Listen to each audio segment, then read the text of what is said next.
Welcome to Unknown Suspect, where every shadow hides a secret, and every story leads to a truth you didn't see coming. A Matter of Time. Chapter 1. An Invitation at Dusk. Hercule Poirot received the letter on a quiet afternoon in London when the light slanted politely through the window and the world, for once, appeared almost properly arranged. He had just completed the careful alignment of several papers on his desk when his valet brought in the post. Among the envelopes was one of heavier stock, cream-coloured, addressed in a precise yet slightly trembling hand. Poirot adjusted his moustache before opening it. The words inside were courteous, formal, and unmistakably anxious. Monsieur Hercule Poirot, I beg you to forgive the liberty I take in writing to you unannounced. I find myself troubled by a matter that cannot be entrusted to the police nor even to friends. It concerns a question of time, of conscience, and of a mistake I fear may soon demand a terrible payment. If you are willing, I ask you to visit me at Belhaven, where I shall explain everything. Yours sincerely, Lionel Harrington Poirot, read the letter twice. He did not like vague expressions, such as a matter of conscience, yet the phrase a question of time intrigued him. It was not the melodrama of the wording that caught his attention, but its restraint. Desperate men often wrote extravagantly. This man wrote as though trying very hard not to say too much. Belhaven, Poirot recalled, was a small coastal town, quiet, respectable, and devoted to routine. A place where nothing much happened, which in Poirot's experience often meant precisely the opposite. 2 days later he arrived as dusk settled over the town. The air smelled faintly of salt and coal smoke. Harrington House stood slightly apart from the other buildings, a tall, narrow structure of pale stone, its windows glowing softly in the fading light. The front door was opened almost at once by a maid, who seemed unsurprised to see him, as though she had been watching for his arrival. "Mr. Harrington is expecting you, sir," she said, and led him inside. The interior of the house struck Poirot immediately. It was orderly. No, more than orderly. It was governed. Clocks lined the walls and mantels, stood upon tables, and rested in niches. Large clocks, small clocks, elegant clocks, and plain ones. Each ticked with a steady confidence, yet Poirot noticed at once that their sounds were not quite in harmony. They marked time, but not together. Mr. Lionel Harrington rose from a chair in the sitting room as Poirot entered. He was a thin man in his late 60s, with careful grey hair and eyes that flickered constantly as though measuring distances invisible to others.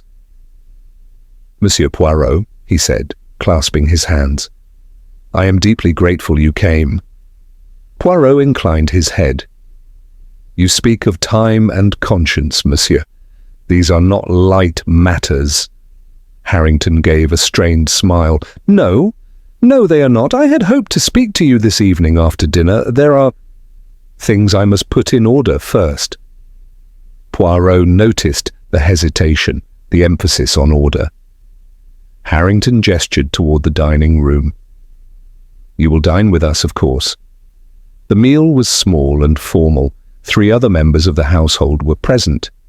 Clara Harrington, his niece, sat quietly, her expression composed, yet guarded. She was a sensible-looking young woman, neatly dressed, with eyes that missed little. Edwin Moss, Harrington's business partner, spoke politely, but seemed distracted, as though his thoughts lay elsewhere. Mrs. Violet Penrose, a refined woman of indeterminate age, presided over the table with calm efficiency. She had the air of someone accustomed to being indispensable. Poirot said little, preferring to observe. He noted how Harrington watched the clocks even as he ate, how Clara stiffened slightly whenever business was mentioned, how Moss avoided Harrington's gaze, and how Mrs. Penrose corrected the maid gently when the tea was served a minute later than usual. After dinner, Harrington excused himself. "Monsieur Poirot and I will speak later," he said. "I am rather tired." Poirot was shown to a guest room. He unpacked methodically, then sat by the window, listening to the various ticks and chimes drifting through the house. They marked the passing of time with confidence, yet to Poirot they spoke of disagreement, of small but important differences. At precisely 9 o'clock, according to the clock on his mantel, there came a sharp sound from downstairs, not a crash but something breaking with intention.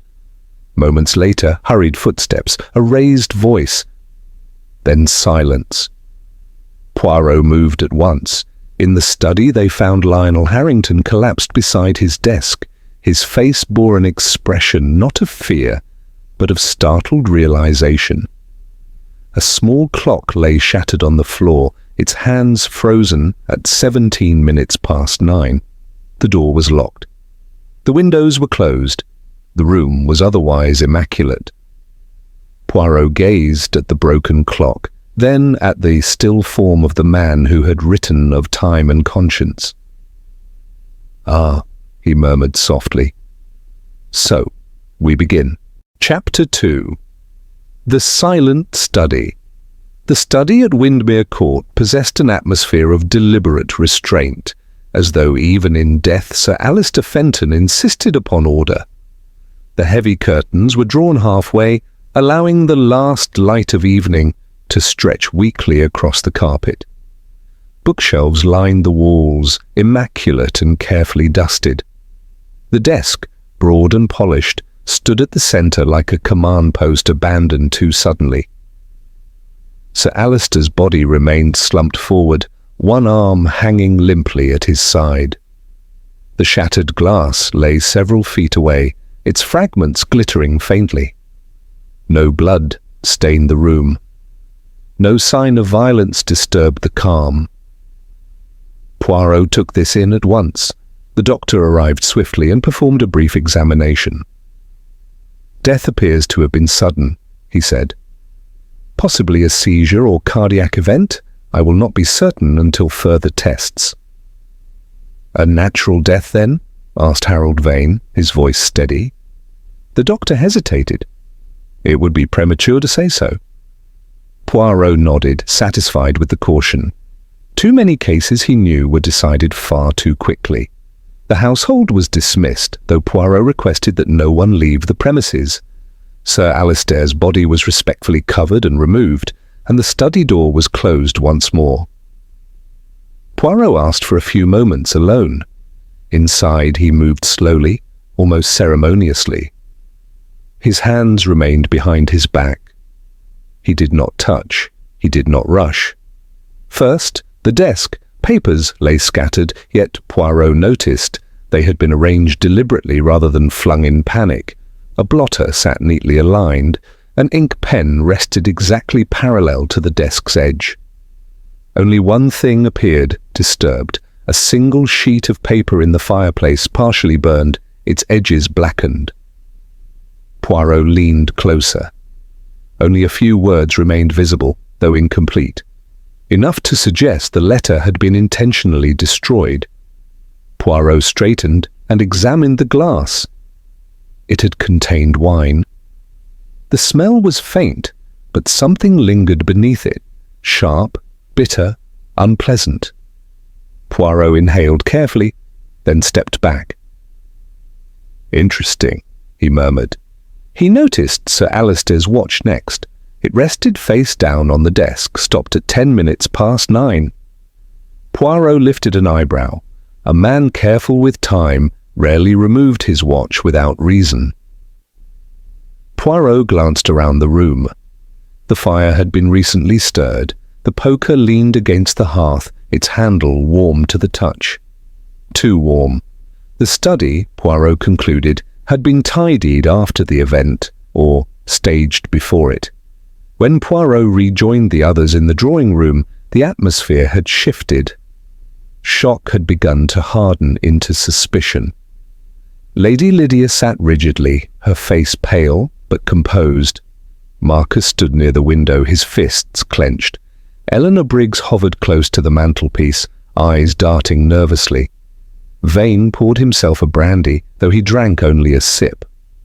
Poirot spoke gently.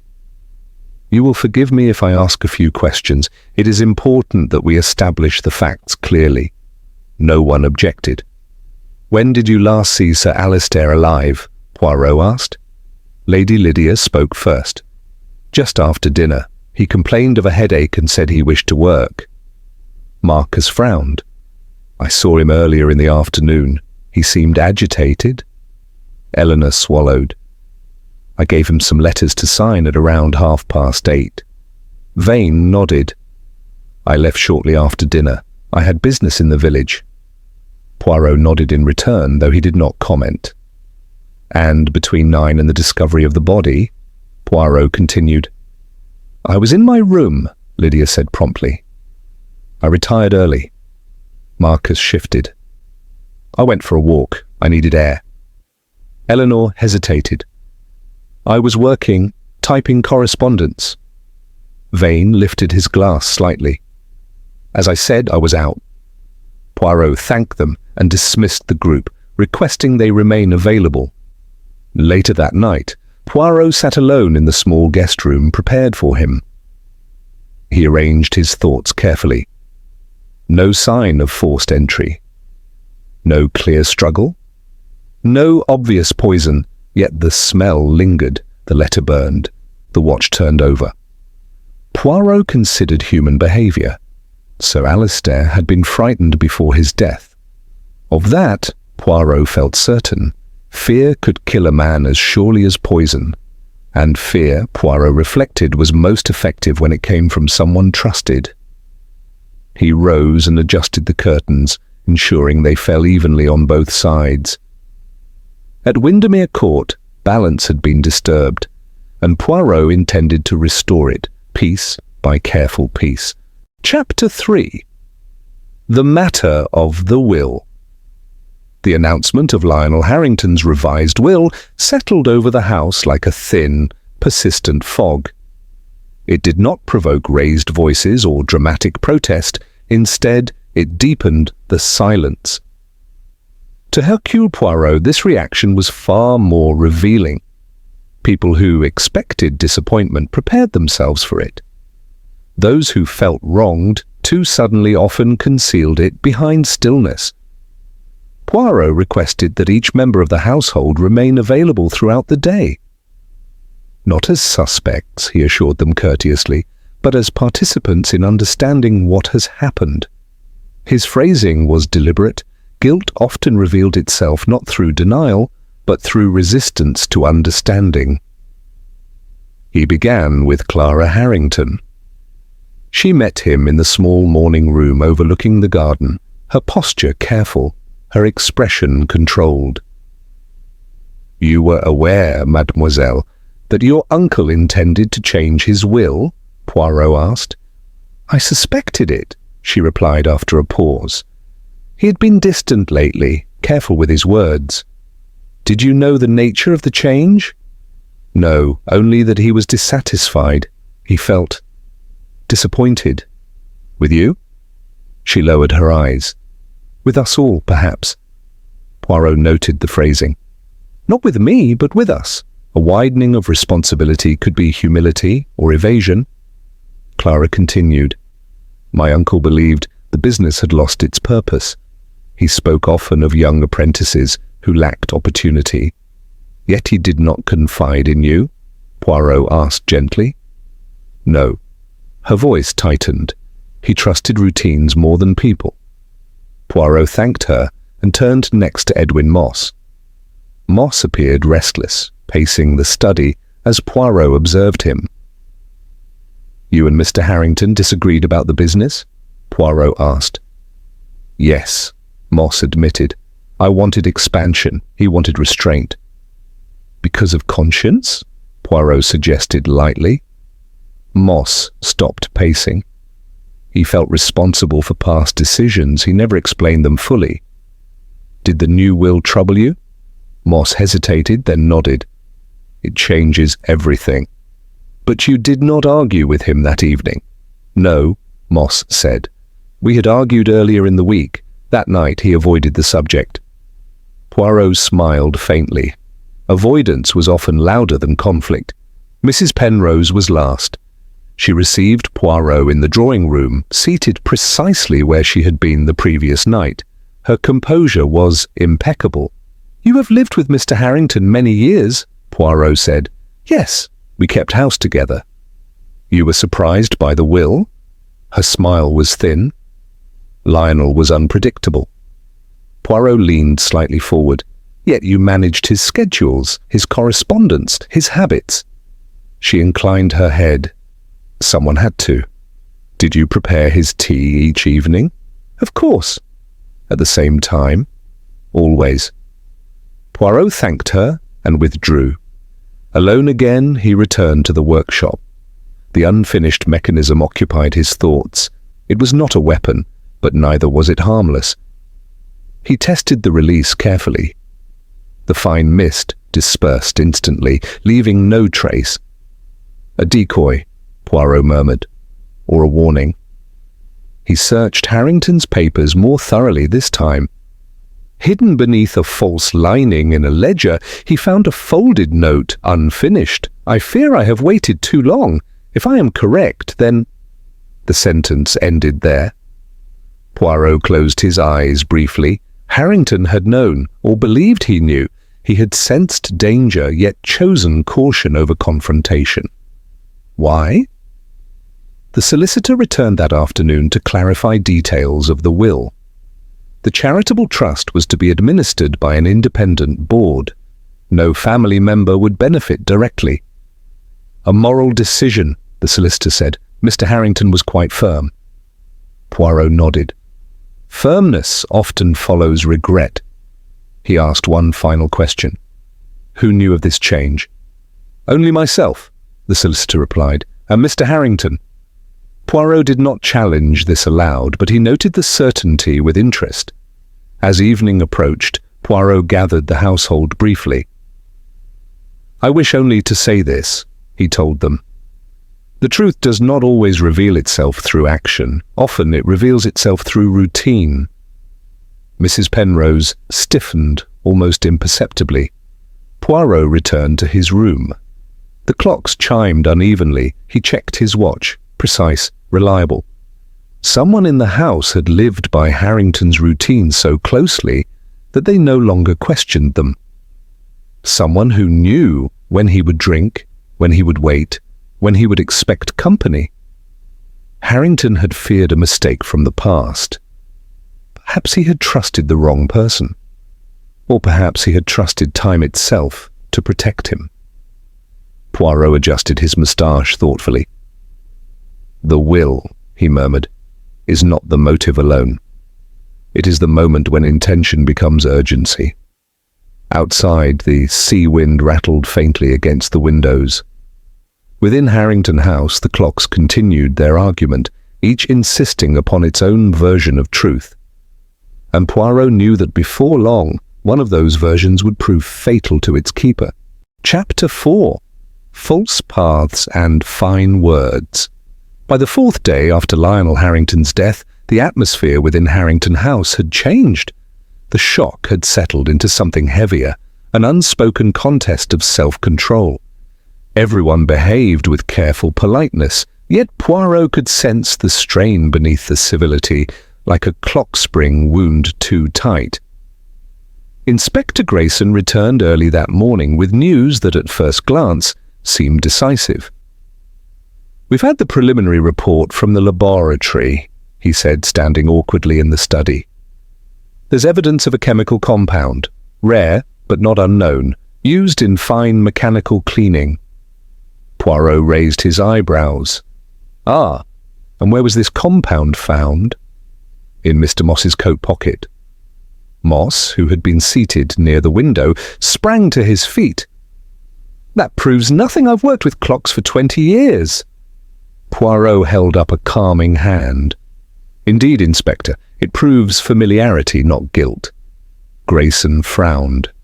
You dismiss it too easily, Monsieur Poirot. Because it is too easy, Poirot replied calmly.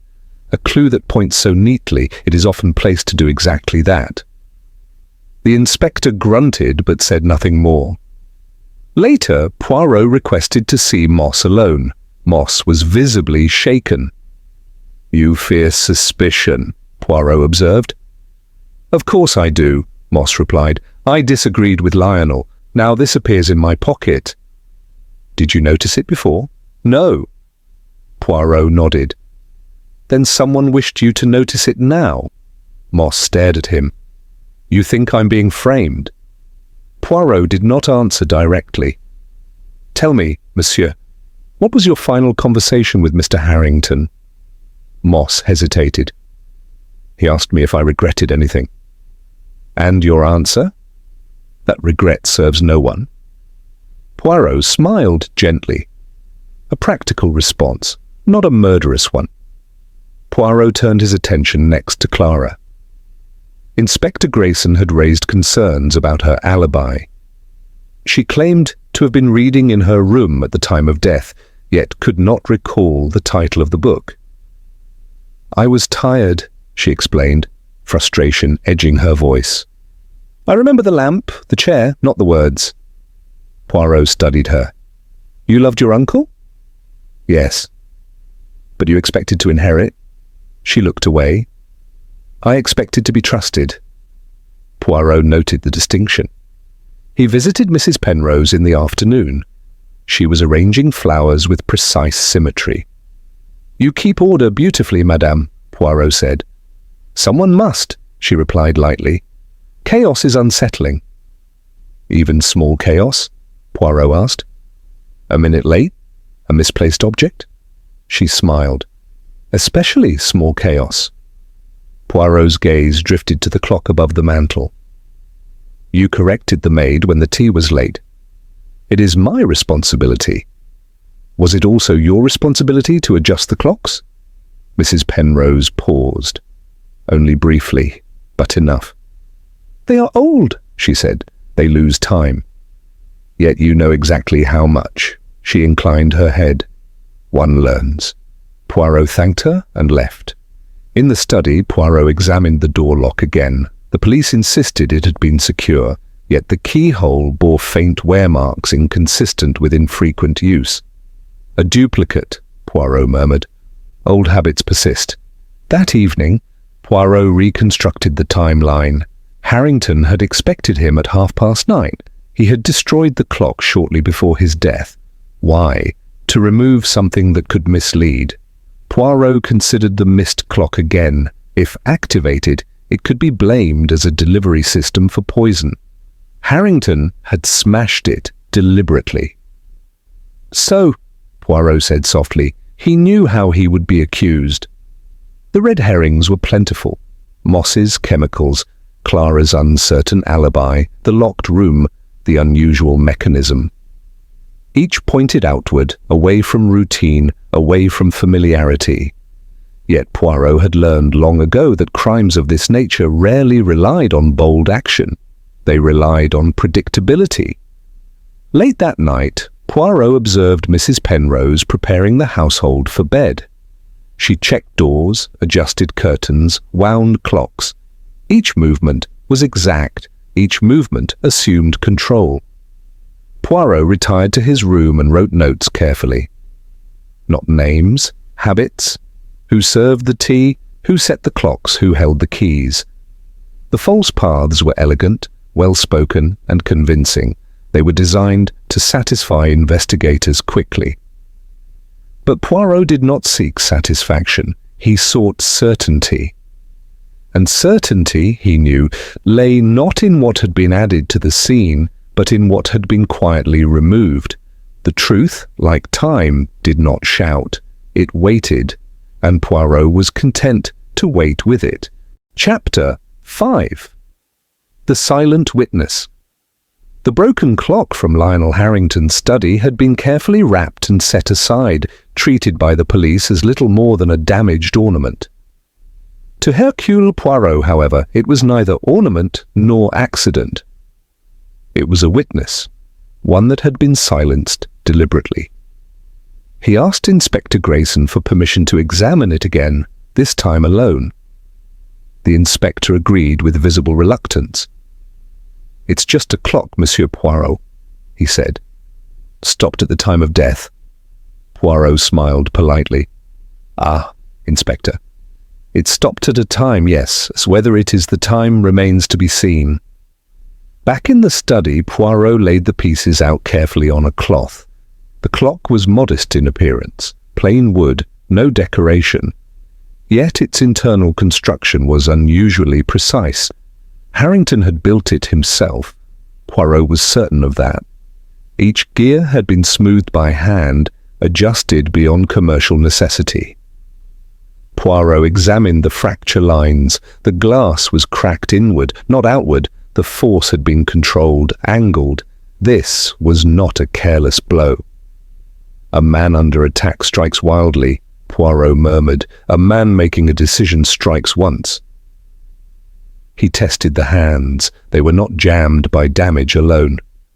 A tiny catch had been released before the impact. Someone, Harrington himself, had stopped the clock first, then destroyed it.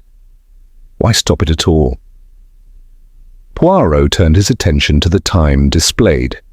9:17. Not round, not convenient.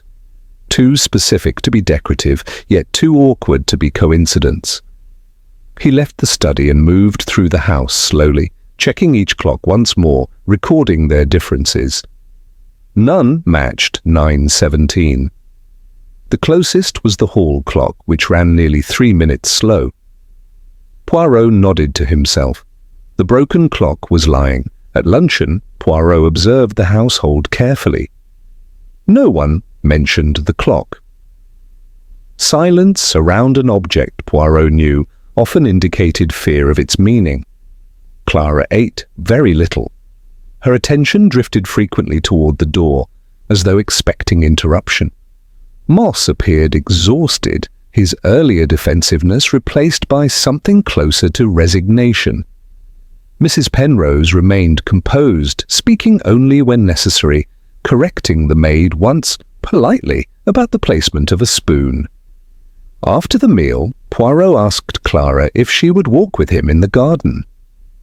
"You were close to your uncle," Poirot said gently as they moved along the gravel path. "Yes," she replied. "Though not recently." "Did he ever speak to you about fear?" She frowned.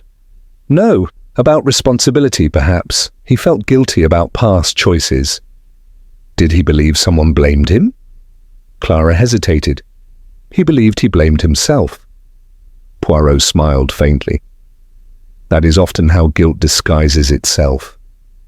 Later, Poirot found Moss in the workshop, staring at the unfinished mechanism. "You recognize its cleverness?" Poirot said.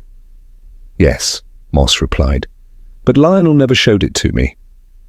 "Because it was not meant for use," Poirot said. "It was meant for appearance." Moss looked at him sharply. "You think it was planted?" "No," Poirot said. "I think it was anticipated."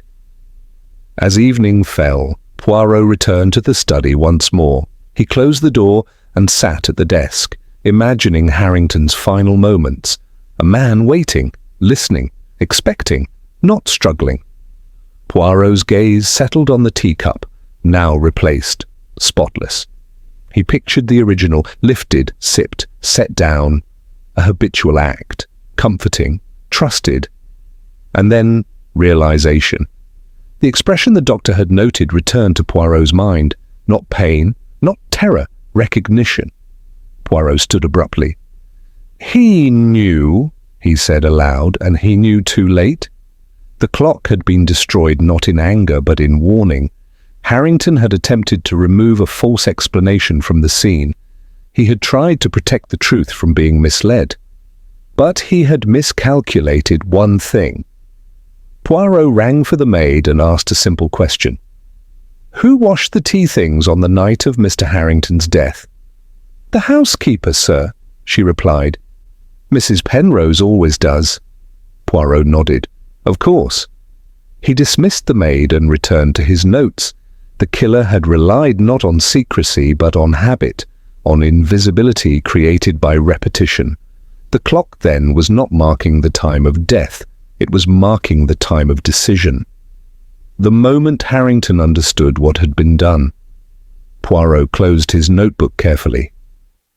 "A crime planned with patience," he said softly.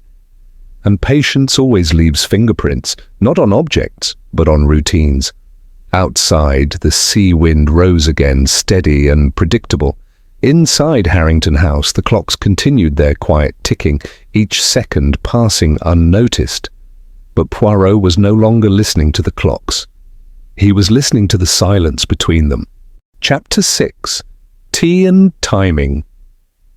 The following morning arrived with deceptive calm. The sea beyond Belhaven lay smooth and pale, and Harrington House resumed its measured rhythms as though tragedy were merely an interruption rather than a rupture. Yet to Hercule Poirot the quiet was no comfort. It was the final stage of preparation, the moment when certainty replaces conjecture. He descended to the dining room earlier than usual and found Mrs. Penrose already at work. The table was laid precisely. The teapot rested exactly where it always had, its handle aligned with the edge of the tray. Poirot watched without speaking. "You are awake early, Monsieur Poirot," Mrs. Penrose said pleasantly. "I wish to observe the morning," Poirot replied. "It can be most revealing." She smiled politely and continued her task. Poirot noticed that she moved without hesitation. Each action followed an internal schedule, invisible yet exact. Poirot took his seat. Mr. Harrington enjoyed his tea strong, did he not? Yes, 2 spoonfuls. And always at 9 o'clock in the evening? Always. Poirot nodded. Consistency is a comfort. Mrs. Penrose poured the tea with steady hands. Poirot accepted the cup, but did not drink. He inhaled lightly. Nothing. No scent, no trace. The poison used, Poirot suspected, was chosen precisely for that reason. Later that day, Poirot requested the household gather in the drawing room. Inspector Grayson was present, standing near the door with arms crossed. "I will not accuse," Poirot said calmly. "I will explain." Clara shifted uneasily. Moss stared at the carpet. Mrs. Penrose remained seated, composed.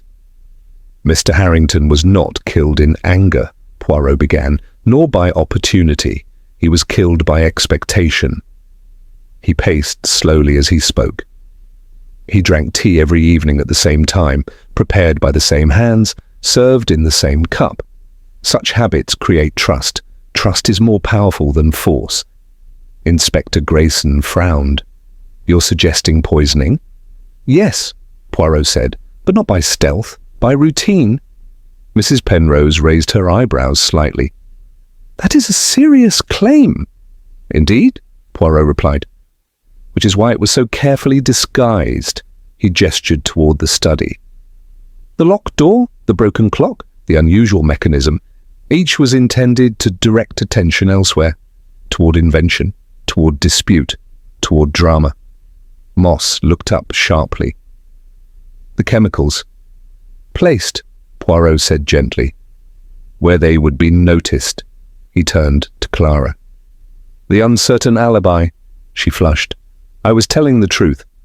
"I believe you," Poirot said. "Your confusion was genuine. That is why it was useful." Poirot stopped in front of Mrs. Penrose. "You alone managed the household's timing," he said.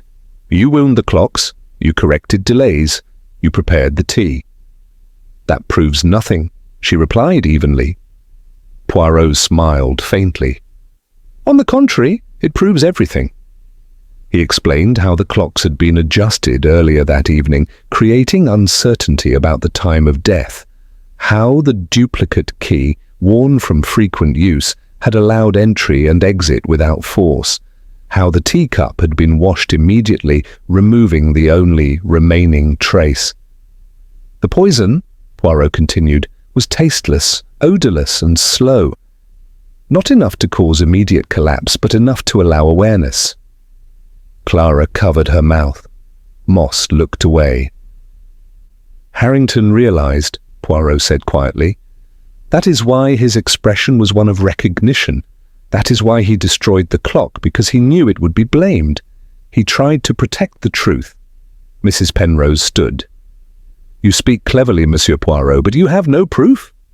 Poirot met her gaze. I have timing. He explained that the poison required warmth to activate fully. Harrington drank his tea at 9, but did not collapse until minutes later. During that window, Mrs. Penrose had been seen adjusting the hall clock unnecessarily. She needed the time to blur, Poirot said, so that cause and effect would separate. Inspector Grayson stepped forward. Mrs. Penrose? Her composure wavered, only slightly. Poirot spoke gently now. You gave years of service. You believed yourself entitled to security. When the will denied you that, patience became resentment. She closed her eyes. I only wanted certainty. Poirot nodded. And so you controlled what you always controlled, routine. Silence filled the room. At last, Mrs. Penrose spoke. He trusted me. Yes, Poirot said softly. That was your greatest advantage and your greatest failure. Inspector Grayson signalled to an officer. As Mrs. Penrose was led away, the house seemed to exhale. The clocks ticked on, no longer arguing. Poirot adjusted his moustache and turned toward the others. Time, mes amis, does not forgive manipulation. It remembers. Outside, the sea continued its steady rhythm, indifferent, precise and honest. For Poirot, the case was nearly complete. Only the final alignment of truth remained.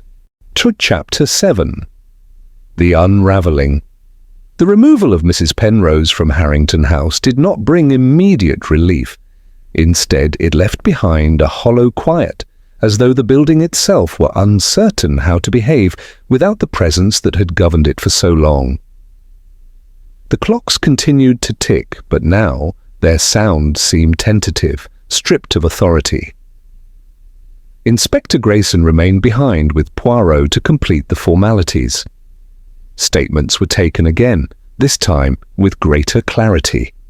Without Mrs. Penrose's steady presence, the household's recollections shifted subtly, aligning more closely with one another. Clara spoke first. Her voice trembled, though her words were firm. I keep thinking of small things, she said, moments that seemed unimportant. How she insisted on pouring the tea herself. How she corrected the clocks even when they were only seconds off. Poirot nodded. The smallest habits, he said gently, are the easiest to overlook and the hardest to fake. Edwin Moss appeared deeply shaken. I trusted her, he said. We all did, Lionel especially.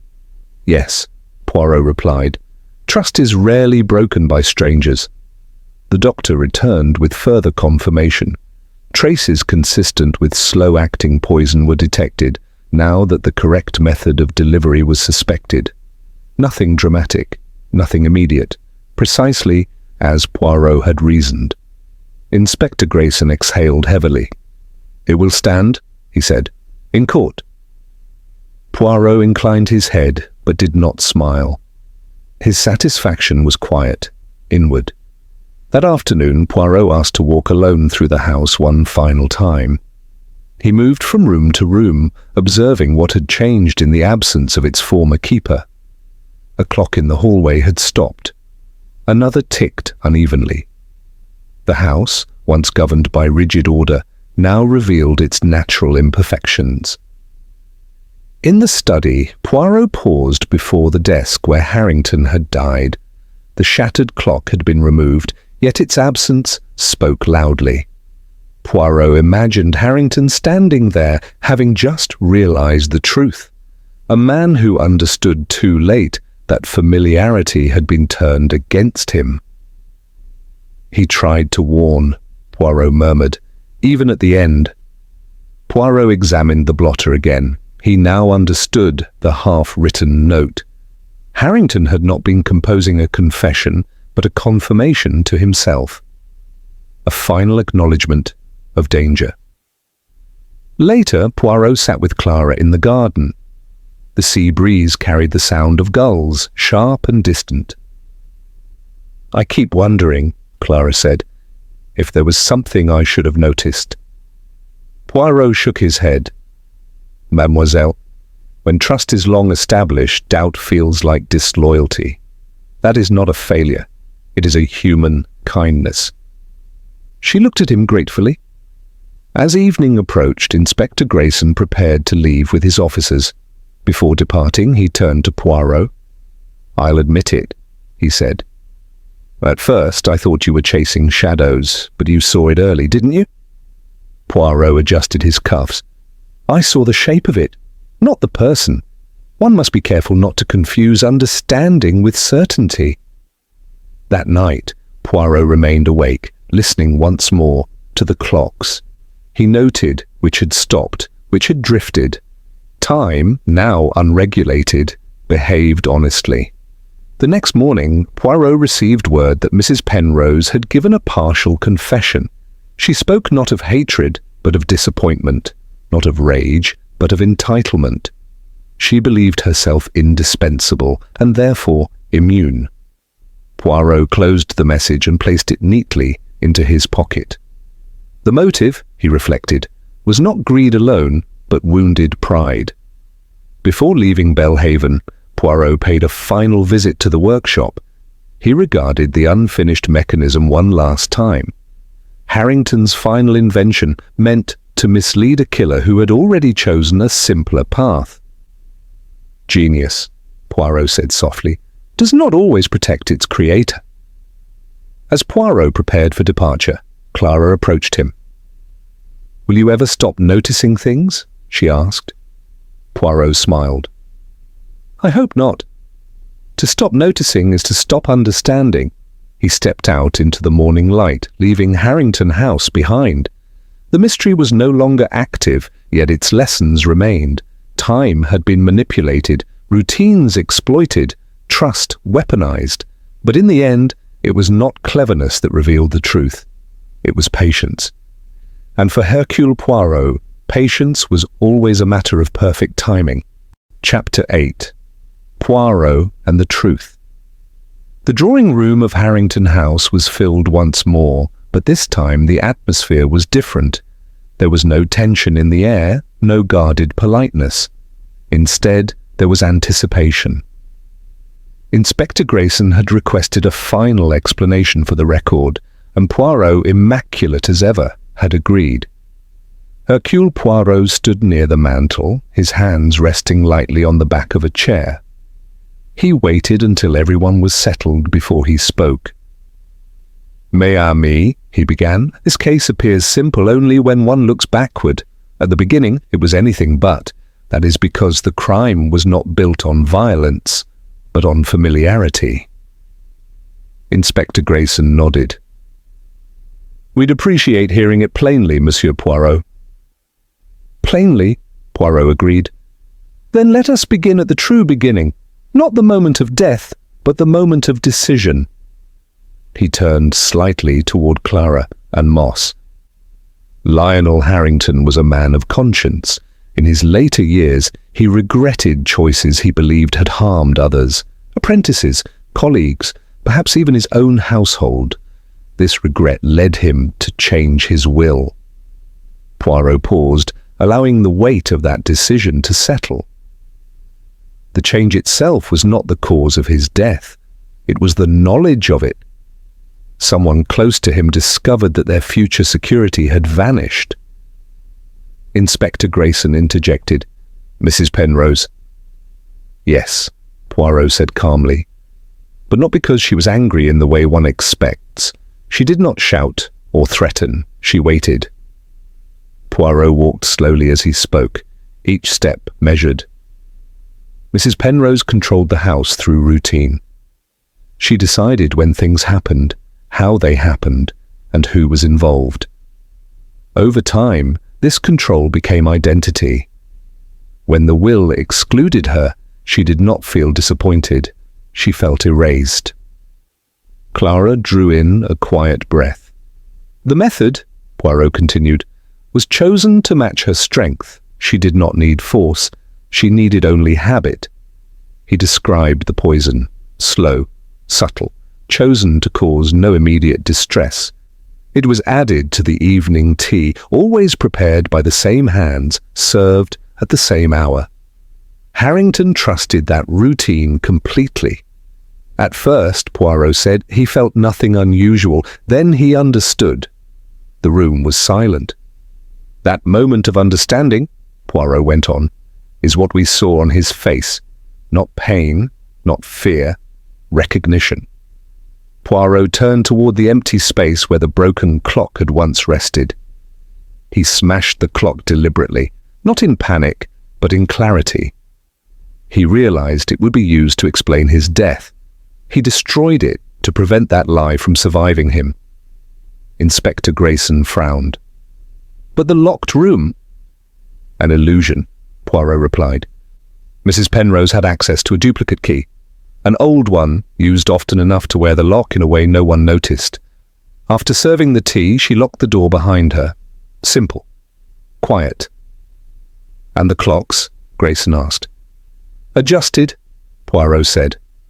Only slightly, enough to confuse the timeline, enough to weaken certainty. Poirot turned back to Clara. Your uncertain alibi was not created by deceit. It was allowed to exist because confusion had already been planted. Clara nodded slowly. Poirot faced Moss next. And the chemical found in your coat, placed where it would be discovered.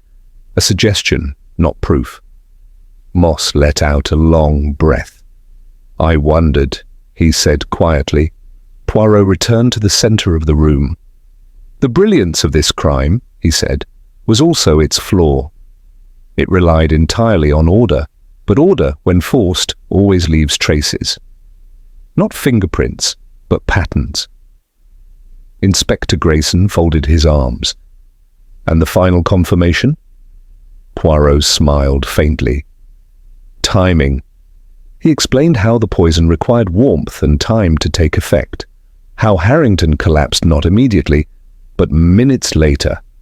Enough time for Mrs. Penrose to be seen adjusting clocks, reinforcing her false timeline. She needed time to disagree with itself, Poirot said, so that truth would hesitate. Grayson nodded slowly. And she confessed. Yes, Poirot replied. Not because she was cornered, but because control had been taken from her. Once routine failed her, she had nothing left. Poirot straightened his jacket. Mrs. Penrose did not believe herself cruel, he said quietly. She believed herself necessary. That belief can be very dangerous. Silence lingered for a moment. Then Inspector Grayson spoke. Thank you, Monsieur Poirot. That is comprehensive. Poirot inclined his head. Later that afternoon, Poirot prepared to leave Belhaven. Clara met him at the door. You gave my uncle justice, she said. Poirot shook his head gently. No, mademoiselle, he gave it to himself. I merely listened. As Poirot stepped outside, the sound of the sea reached him again, steady, indifferent, honest. Behind him, Harrington House stood quieter now, its clocks newly aligned, their ticking finally in agreement. Poirot paused, adjusted his moustache, and smiled to himself. Time, he murmured, does not belong to us. It only reveals us. And with that, Hercule Poirot walked on, leaving behind a mystery resolved not by haste or force, but by patience, understanding, and the careful observation of human nature, where the truest clues are always found. The case is closed, but the next mystery is already waiting. This is Unknown Suspect,